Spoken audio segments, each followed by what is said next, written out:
drive pretty fast, and then you have to. Okay, we're gonna call the Right. November 8, 2023, 12:05 commission meeting to order. Roll call, please, Jeff. Bob Houston. Present. Monty Kisner. Present. Ryan Johnson. President. Any motions accept the agenda as presented? So moved. Second. All in favor? 3 votes for, 0 against. Any motion to approve the minutes from November 1st, 2023? So moved. Second. All in favor? 3 votes for, 0 against. Approval of the work session minutes from October 25th and for the Road and Bridge Department on road plans, and October 25th for the Board of Services and Board of Equalization applications meeting. Any motion? So moved. Second. All in favor? 3 votes for, 0 against. Resolution number 2396, Cass County Sheriff's Office awarding the bid for the gel mechanical rooftop unit project to MMC contractors. Need a motion? So moved. Second. And this is for the replacement or HVAC units out there on the Justice Center. There's about 12 to 18-week lead time, so that's why we need to get it approved. So they'll be starting hopefully next spring on it. Any other discussion? ARPA funding. ARPA funding is going to pay for that in full. So, all right, all in favor of Resolution 2396? 3 votes for, 0 against. Resolution 2397, Cass County Commission appointing Jack Bond Sr. to the Board of Services. Need a motion? So moved. Second. All in favor? Aye. 3 votes for, 0 against. Resolution 2398, Cass County Commission appointing Robert Mayo to the Cass County Board of Equalization. Need a motion? So moved. Second. All in favor? Aye. 3 votes for, 0 against. Cass County Auditor's Office present findings for the 2022 Cass County audit. And we need a motion, I guess. So moved. Second. Mr. esteemed commissioners, I would like to introduce you all to Jennifer Schatzer. I believe some of you have heard from Jennifer before. She's a partner at KPM CPA and Advisors. She conducted our single outside audit, and she would like to present the findings to you today. So I'd like to introduce Jennifer Schatzer. Hi. Thank you, Jackson. I have not presented before. Andy presented in the past, so we probably have different presentation styles. So if I am boring you or if there's too much, you just be like, "Okay, we're good." So I'm gonna begin with your bound book, and that's beginning on page 4. This is the Independent Auditor's Report. We are giving Cass County an unmodified or clean opinion for the audit of the financial statements December 31, 2022. It's the best opinion you can receive. It is consistent with prior years, and what it means is that we believe the financial statements are fairly presented. So another very good audit for the county for 2022. So good job. Good job. The financial statement that I'm going to go over real quick is going to be the on page 16, the statement of revenues, expenditures, and changes in fund balance. These are all of your governmental funds. And so I'm just going to do a brief overview of the increases on each. Your general fund for this year had $16 million in revenue. Last year was 15.1, the largest increase being coming from your taxes. Total expenses this year is the next section down at $5.7 million. This year was 5.1. Last year there was no one large increase over the prior year, just overall general increases.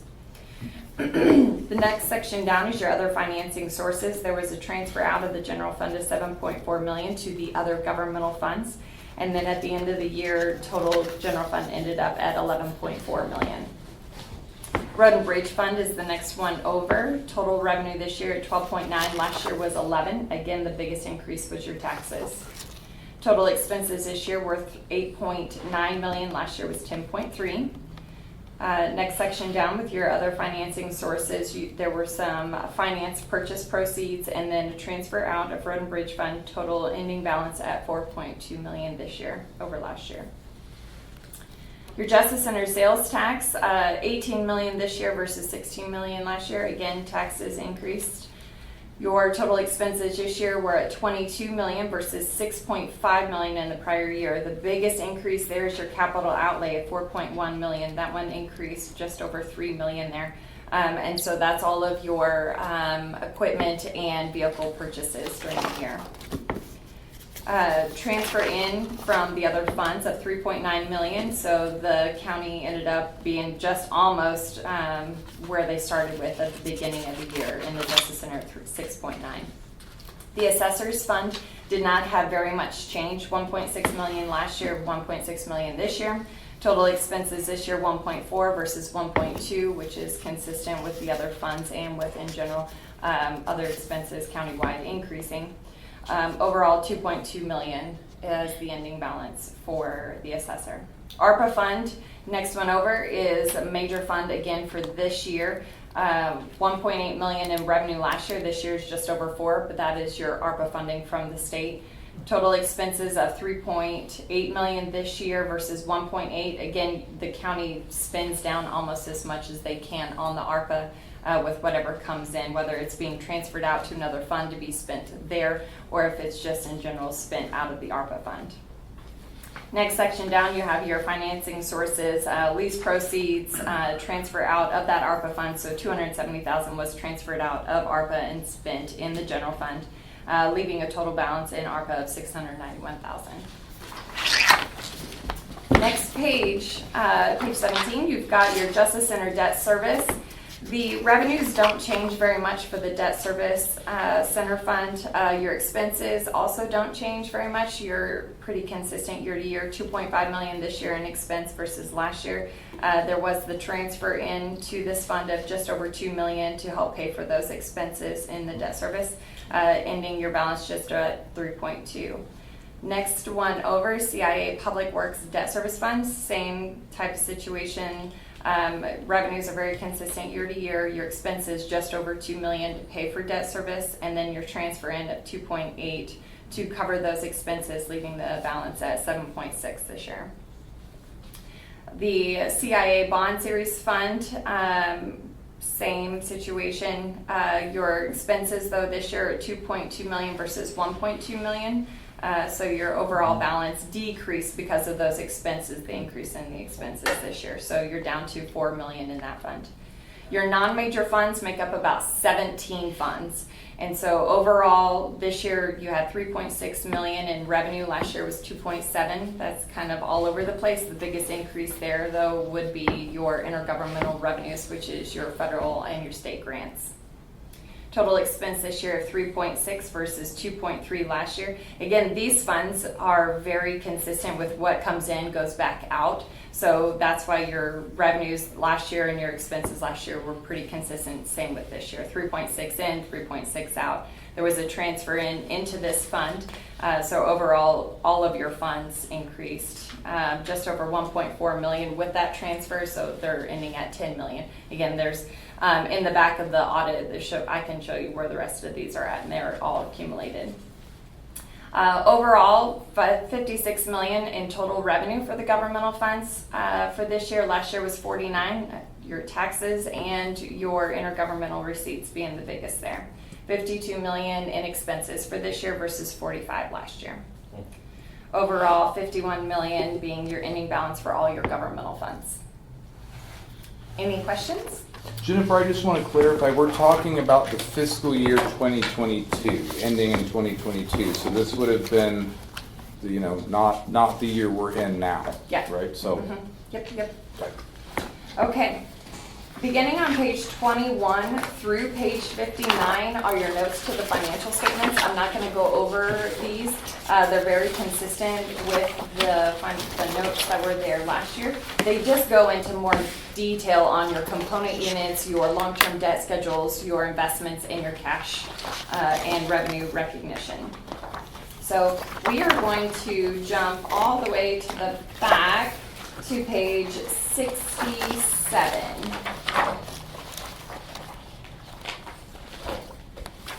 This section is for your budgetary comparison schedules for your major funds.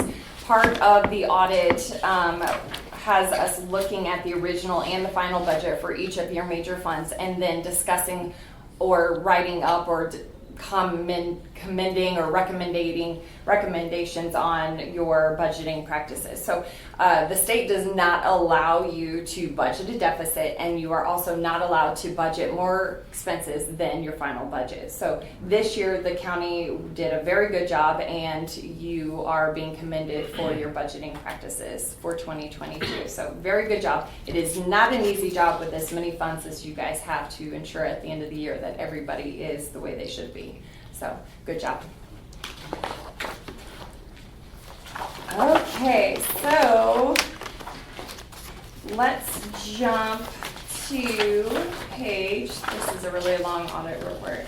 I'm glad I'm not going over this page by page. Okay, page 82 will show you your total column for all of your non-major funds.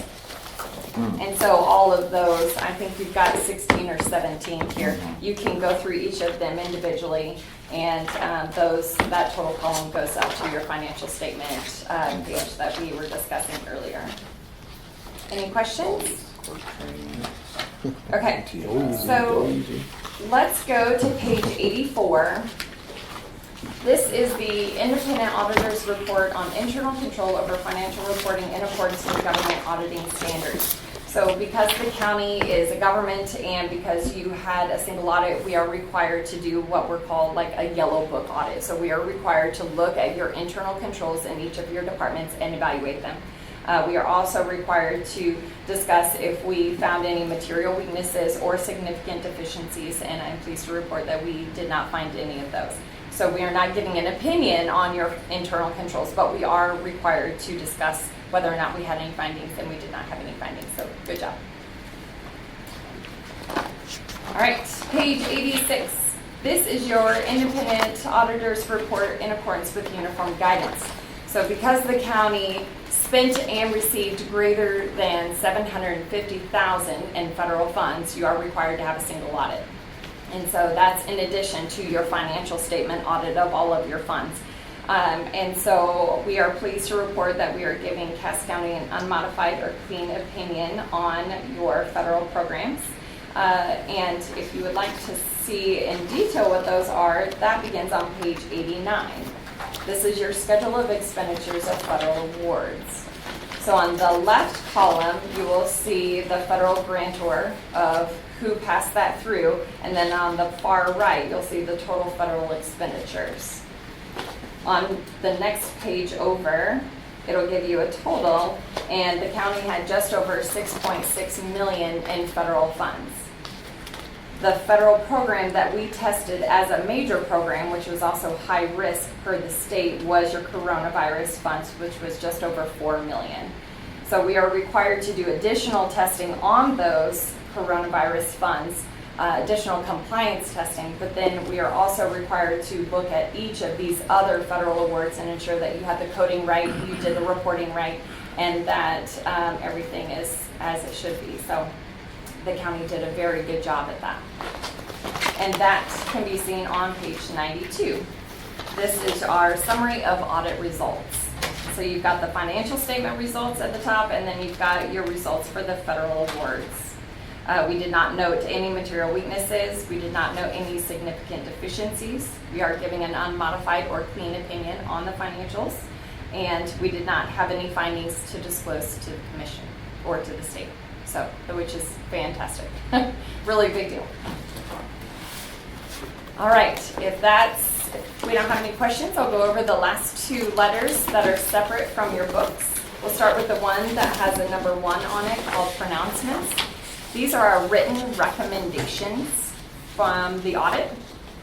So the first one is on GASB pronouncements. So the county is required to adhere to GASB pronouncements. That's how you do all of your financial reporting. So this first one is GASB 96, subscription-based information technology arrangements. But because we are accountants, we call them SPIDAs.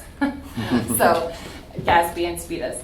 So what this means is that instead of having your information technology contracts being expensed through your financial statements, you're going to end up possibly putting them on your balance sheet as a right-to-use asset, just like we did with the GASB 87 lease standard. So that is coming up. It is applicable for 2023, and we'll just make sure that the county is compliant with that. GASB 100, accounting changes and error corrections. This one should not have an impact on the county, but if it does, we'll make sure that you are ready and compliant with that. And then GASB 101, compensated absences. This one is gonna update the way that it is recognized and measured in the financial statements. So compensated absences are if every single individual in the county employee, as an employee left on 12/31, what would the county owe for them to leave? Like, do you pay out vacation? Do you pay out sick? Do you pay out any sort of PTO type situation? So all of that gets reported on your financial statements, but GASB is changing the way they want it recorded and recognized. So we'll make sure that that is also implemented. Number 2, cybersecurity and information technology controls. We just want to make sure that the county stays diligent and that you're assessing these risks. We are seeing a lot more scary instances coming through. We had an organization that has a building project going on, and they are using an engineer, and they received an email from the engineer saying your next payment of 1.1 million needs to go through. It's a little bit delayed, and we need you to change to this ACH. So the person who's paying for it said, okay, great, well, let me call. So she calls the organization and says, hey, is this person really there? Is this a legit email? And they say, oh yeah, he just started. This is a legit guy. This is good. Go ahead and it's real. You can go ahead and proceed with whatever needs to be done in the email.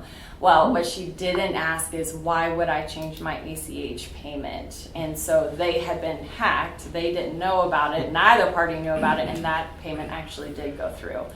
So insurance does not cover instances like that because she did not ask why would the ACH not be changed. So that is a really big, it's crazy that those things are happening now. And so that's just one way that you can get Did you talk to Steve about that? hoodwinked. We had to talk with him. Yeah. Especially with BRO projects going on and Right. everything, so it's really important to just We will see. trust is not a control.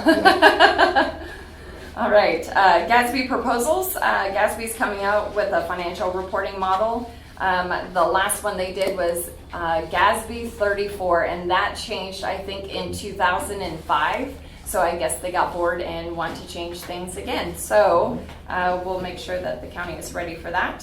And then the revenue and expense recognition project is also going on.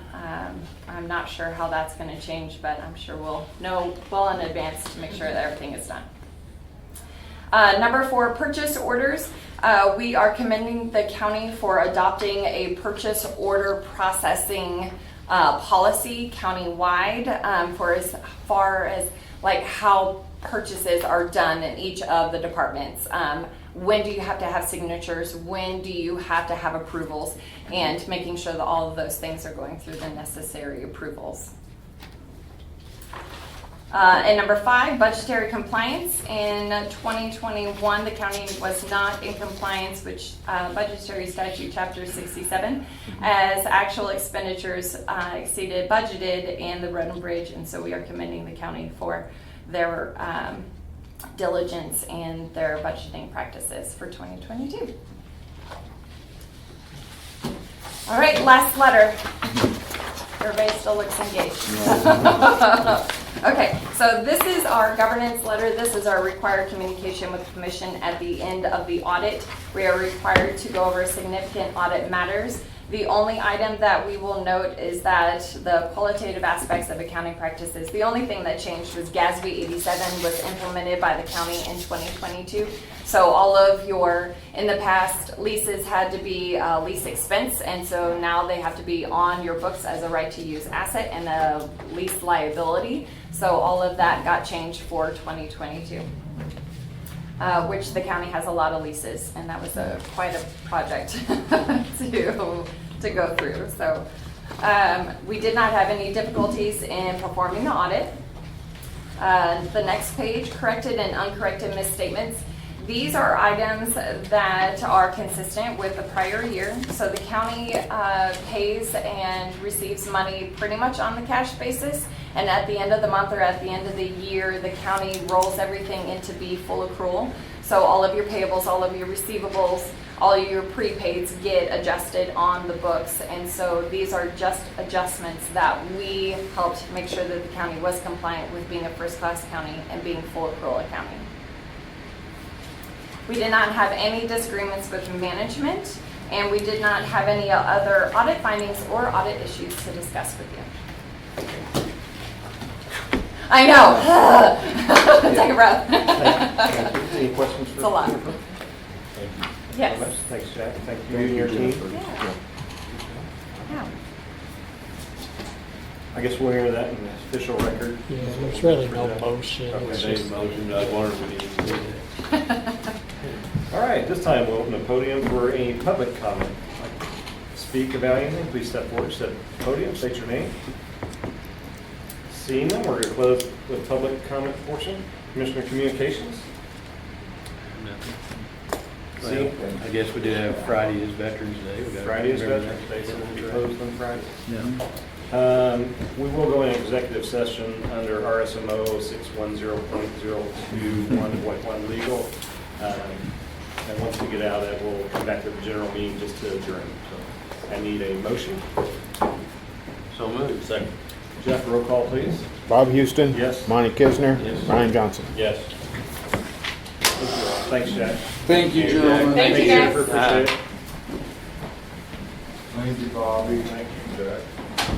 Pat, how are you doing? I'm doing good, Bob. How are you? Good, good. What's going on? Getting them grandkids, man. I just gonna say, how's they doing? Good, good. It's a good deal.